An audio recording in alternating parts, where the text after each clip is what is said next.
Hello and welcome to this TES web chat. I'm Joseph Lee, and with me today I have Greg Dyke. Mr. Dyke's known to millions as the former Director General of the BBC at the time of the corporation's clash with the government over the Iraq War.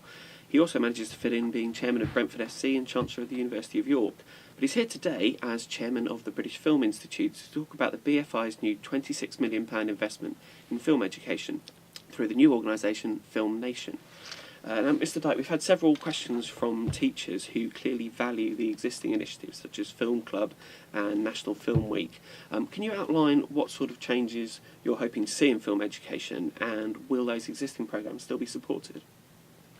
The answer is yes, they'll be supported. What we're keen to do is take the equivalent of Film Club into every school, and that will be part of what we're doing.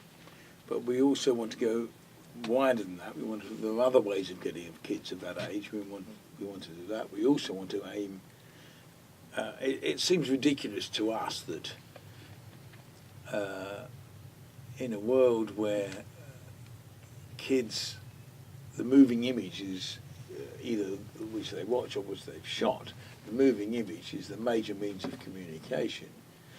Schools seem a long way behind. And I mean, you could argue, there is an argument for putting film into the national curriculum, but that's going to take a long time, particularly with this government. Therefore, we think we will try to introduce film in all sorts of other ways into schools. Well, our aim is twofold. One is to get more kids involved and interested in film, because all the evidence shows if they're interested in film when they're young, when they're later in life, they're more likely to be cinema goers, which is what we're interested in. Well, there's three things really, because secondly, we're looking for talented kids who can get into the industry, because the industry is going to expand. And thirdly, we're particularly keen to get teachers involved and get teachers through teacher training colleges and the rest of it, to actually understand the value of using film as a means of teaching. Okay. One teacher wanted to ask how you can ensure that film literacy remains at the heart of the creative curriculum, and you suggested there that the government is actually not that receptive to film education. What sort of arguments can you use to persuade them?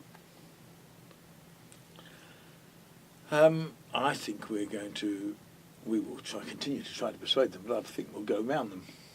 I think if you can get a film club in every school, if you can get all sorts of teachers who understand the value of using, of A, how to use it, and B, using film as a means of teaching, I think it will happen anyway. What do you say to critics who see film education as something that's perhaps not to be taken as seriously as reading, for instance? Well, I don't think it's an either-or. I mean, clearly you want kids to learn to read, you want them to learn to do maths and the rest of it, but actually you also want them to learn.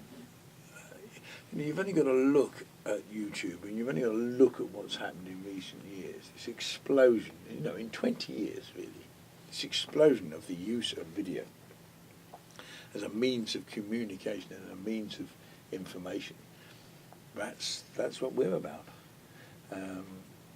We're also about the film industry, so we're trying to promote and sustain the British film industry, so that if you can get more film into schools and kids discussing film and discussing not just Hollywood blockbusters but a whole range of film, that's of great value.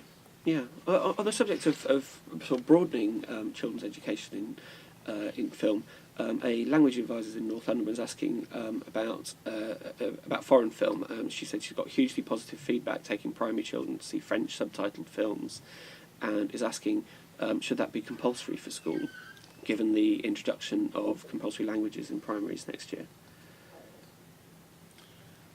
I think it's quite tough how you make that compulsory. I think it's to be encouraged, clearly. I go back years. I'm an old bloke. I go back years. I remember being at school. I mean, for me, watching All Quiet on the Western Front was one of the seminal moments of being at school, in a film club at school. I just think, I'm not sure you only want to introduce film in a sort of forced way. I think you want to introduce film in a way that people want to learn about it, want to appreciate it. She also says that other foreign countries expose children to languages through subtitled movies much more than we do in the UK. And can the BFI do anything to push for more foreign language movies with subtitles to be broadcast on TV? Well, of course, she's asking about a television system of yesterday. The television system of yesterday was 4 or 5 channels, and it was very competitive to get stuff on. Today, the foreign system is the television output is enormous, and web television changes it all again. And then I think the days when you could force feed people, the days when you could say, well, I'll put this minority program between these 2 very popular programs and they'll get involved, they've gone. So you can make it available. How do people know it's there and grow to appreciate it is a different view. I mean, oddly, Scandinavian drama has been quite successful in recent years at doing that. Yeah. Do you think there's any conflict between the BFI's role in promoting the British film industry and its responsibilities in wider film education, such as foreign film? No, I don't think so, but I think all sorts of organisations live with conflicts like that. They live with, I mean, our job is to promote good film, what we call good film. Now, some good film is Hollywood blockbusters. Some good film is not going to get a big audience, but is worth people trying to understand and appreciate.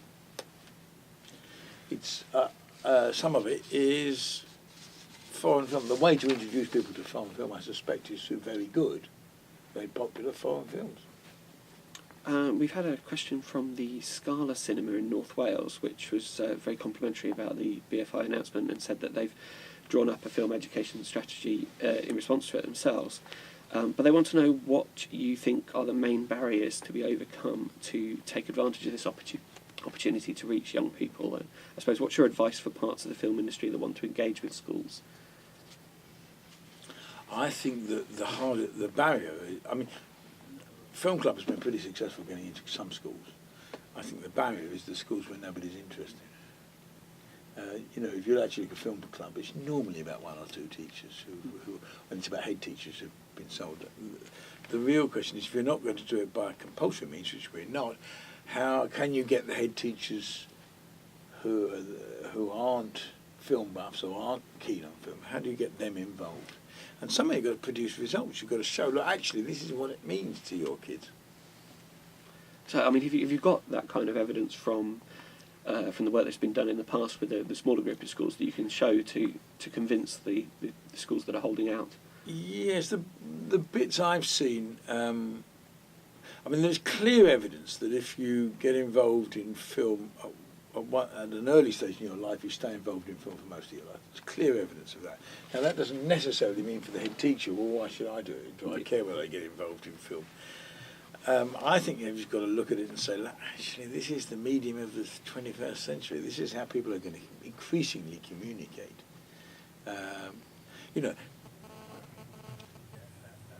People at the BFI argue all the time, and I think rightly, isn't it weird that we learn Shakespeare, but we don't learn Hitchcock?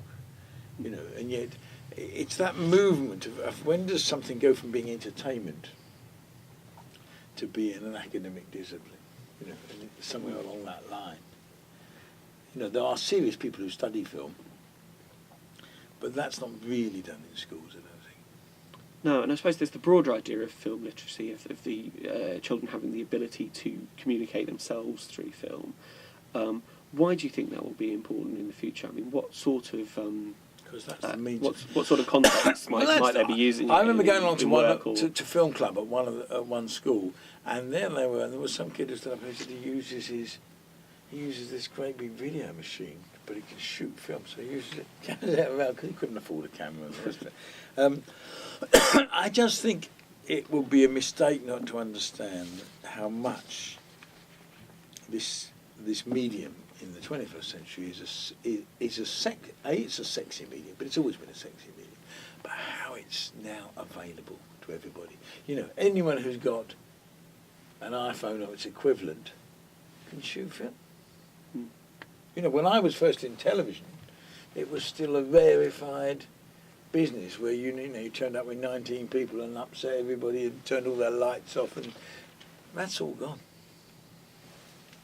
The announcement mentions that the film education, you said yourself that it's intended to create the audiences of the future. Is there a risk that makes it's perceived as the industry just protecting its market? That's part of it. That's part of it. We think there is value in people understanding about film. We think there's value in people going to cinema. We think there is valuable in them watch. Yeah. Is that seen as I don't know, some form of forcing people to do it? No, I don't think so. Okay. What do you think the best advice teachers could give a student who wants to break into the film industry? Oh, well, I get asked that all the time about film and television. I mean, if you sit and wait for the job in The Guardian, you'll never get there, you know. Basically, we've now got this film institute. You can apply to that, but that takes, 50, 100 kids a year. Go and get involved locally in your film, in the equivalents of that. In most towns, there's something doing something about film and learning to be film. But in the end, you've got to hassle. In the end, it's like we live in a world where if you want to get a job, if you show a lot of interest, learn a lot of stuff, and then go and hassle, get to know people. You've briefly mentioned the Film Academy, which I think had its graduation ceremony today. Can you tell a little bit about what the purpose of that is and what that aims to achieve? Well, the film industry and the high-end television industry, the drama industry, is expanding. The tax breaks for the film industry, they're just being expanded into higher-end drama, which basically means there will be a demand for jobs. There will be, film companies will want to make more here because they're getting a tax break, and with that tax break they'll need skilled crews. Therefore you're looking for more skilled crews. We also were quite keen, if you look at the film industry, it is disproportionately male, white and London. And we were about trying to change that. So 30% of the people who graduated from that course today were not Anglo-Saxon white. It was 50-50 male and female. Actually, I just sat and watched the films. They were brilliant. I thought they did a really good job. But that was aimed at finding people who won't necessarily go into the film industry, because film industry is difficult to get in, but who might want to learn the skills greater so they can move on. And it's aimed between 16 and 18. I thought it was very good. I thought these kids were really... I love kids of that age anyway. I think they're full of excitement and energy, and the world hasn't yet dealt them any bad blows by and large. And I think some of those will get into the film industry. Is it just for an elite few, though, or is there anything that BFI is doing to help? Well, it wasn't an elite. That's the interesting thing. It was, as I say, it was 30% ethnic minorities. It was certainly not just London. It was people who'd shown an interest. Now, you could argue that that's inevitably a slightly elitist, but it was aimed at a wide cross-section of the population. Right. Is there anything that the BFI does to support teachers in helping introducing everyone to filmmaking? Well, that's what we're hoping to do with this new amount of money that we're giving to this organisation called Film Nation UK. We're not giving; we're giving us lottery money. We're the lottery distributor. We decided we would have a number of priorities for the next 5 years, and education should be one of them. Therefore, we will give them something like £26 million over 5 years to A, get into every school, B, get into teacher training colleges and the rest of it, to try to help and train teachers in the use of film literacy and in the use of film. So we just had a question here from a viewer who asked, to what extent will the 5 to 19 film education programme develop children's critical understanding of film? It's The academy that we've just had today is about practical skills. Mm. The 5 to 19 hopefully will be about the critical understanding, but of course what you don't want to do is put them off before they've started. So it's that skill that teachers have, of course, of introducing a subject and improving the analysis and the understanding of it. But I mean, the last thing we want to do, we're aiming at every school and hopefully getting every kid. Now, therefore, we don't want to put anybody off. Right. And so what do you envisage offering in terms of for every school, every kid? I mean, what's the kind of basic introduction that they should receive? The roots of what we're offering come out of 2 organisations, which is Film Club and First Light. One of which is has run a film club in quite a lot of schools. The other one is about taking kids, particularly from difficult backgrounds, and getting them involved in film. But it will be up to Film Nation UK, once we've given them the money, to work that out, to work out how do they get into every school. It's quite a lot of money. I mean, £26 million over 5 years is a lot. It's quite a lot of money, and hopefully they can do some serious work. Film Nation UK is new, so who are they, and what have they particularly got to offer in this realm? Well, the people who are on the board and the people who are people by and large who've come out of either First Light, or Film Club, which are 2 organisations that deal with film in schools. I see. And how is the British film industry doing, in a sense? Is it still does Britain still lag behind countries like France in terms of producing homegrown movies? And the British film industry has done all right. I mean, there's good years and bad years, but it's done pretty well. If you look at the expansion in recent years, pretty successful. But with the new tax breaks, if you include high-end television, television that costs more than £1 million an hour, there will never be £900,000 an hour television again drama, because you can now get a tax break of £200,000 an hour. So therefore, if you make a 900,000, you don't get the tax break. If you make it £1 million, you do. So who's going to make a £900,000 an hour drama? But if you look at that, and a lot of the talents a lot of people who work in film also work in high-end television. I mean, they go between the two. That, I think, means there will be an expanding industry, and there will be jobs. There will be new jobs, and the industry will be looking for people. Do you have any idea about how much growth you might be seeing? No, I mean, we still fund. I mean, we fund £20-odd million a year for British film. We give grants to people who want to make film in Britain of a certain amount. And I don't think anybody knows what happens with the growth in television. I mean, shows like Downton Abbey and the rest of it that haven't been made in this country will come back being made in this country because there will be a tax breaks. New high-end drama will be made here rather than going to Hungary or one of those places where you can get tax breaks. We've had a question just in from the Film Agency Wales, who points out that education is specific to each nation. So how will the BFI approach getting the involvement of all the nations of the UK? Well, we're talking to Film Industry Wales. And, hang on. I've lost my mic, which is going to make communication quite difficult. So I shall push it back in and plug it in again. We're talking to Film Industry Wales. We're talking to Scotland. We are. I mean, when I became the chairman of the BFI a few years back, I said, "Look, my problem with the BFI is that you're not the British Film Institute. You're the London Film Institute, and the real challenge in the next few years is how does it become the British Film Institute." And I think we've made quite a good start. What have you done so far? Well, the Academy programme, we deliberately went outside of London looking for people, because otherwise you couldn't get hundreds of kids from London, you wanted from a wider group. We are going to set up regional hubs, film hubs. We've put aside the money to do that, and that work's going on that. Yeah. Do you want to just take a moment to describe the Academy, how it recruits people, and what the programme involved?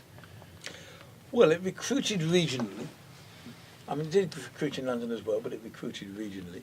There were regional programmes, and then certain people were chosen to come to the National Film School in Beaconsfield for the last 2 weeks. And I've met a lot of the kids this morning who then met all sorts of people in the industry, listened to lectures, but also in the last week all made a film.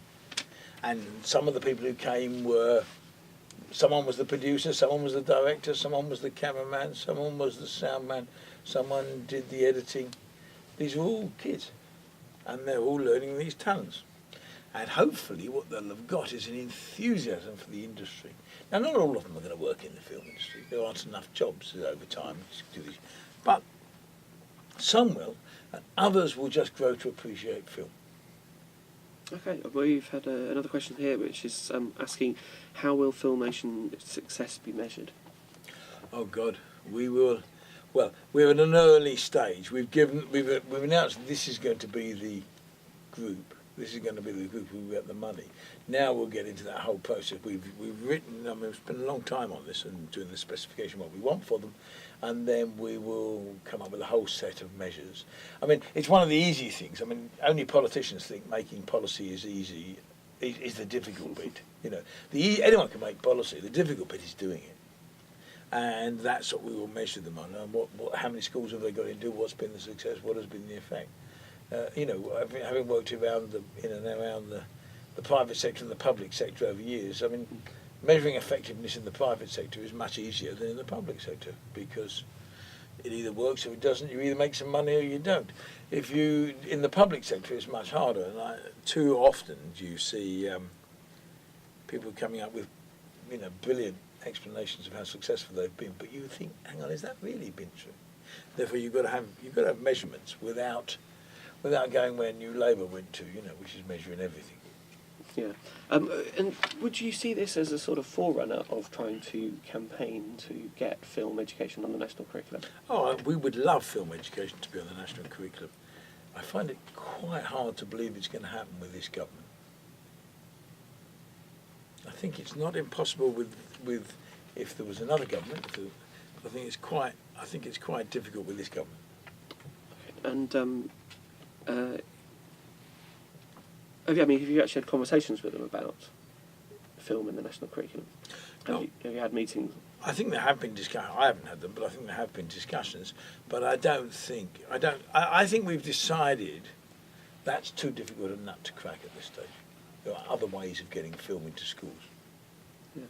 Is it difficult to persuade schools to make time for film education? I don't know. Most of the film clubs and the rest of it are outside of the curriculum. They're outside. They're in the evenings and the rest of it, which in some ways is quite a good idea because it means people are choosing to go rather than being forced to do it. But if you were successful in making a national curriculum subject, is there a risk that people will start feeling the other way about it? Yeah, there might be, but also I think we're more interested in how do they use film to teach all sorts of other subjects. When I ran the BBC, I announced, because I was a great believer in announcing things because that was the best way of getting it done, I announced that our library and all that will be available to anybody who wanted it online. It would take several years and we would have to overcome rights problems, but it meant that in geography or history, here was material you could use to help in the education process. Now the BFI has got the best film library in the world, but unfortunately most of it is still on film and it's time to digitise it. So we're putting aside quite a lot of money to digitise our film collection. Once you've digitised it, you can make it. Now, it's then an argument about rights and who has the rights, but you can then make it available to teachers. Right. And you mentioned a little bit about the growing importance of high-end TV. Do you think Britain has maintained its status in that sort of end of television, or have we perhaps been overtaken by the US now? Well, there's no doubt that HBO and others... I mean, when I was first in television, HBO did old movies and boxing. right? How come it turned into making probably some of the best television drama of all time? And how come The Sopranos is your second ever drama series? I mean, people spend your whole life trying to make The Sopranos. How come HBO got it into their second ever drama series? So I think,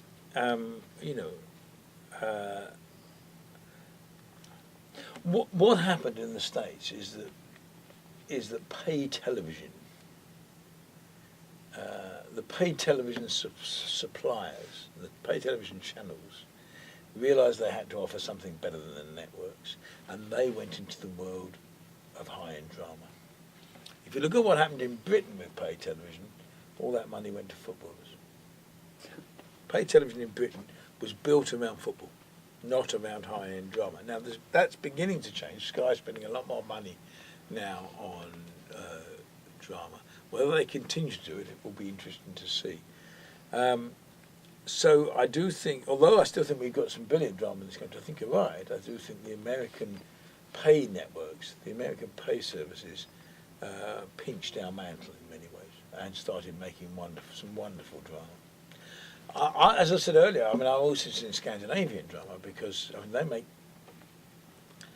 make their drama at about half the cost we do per hour.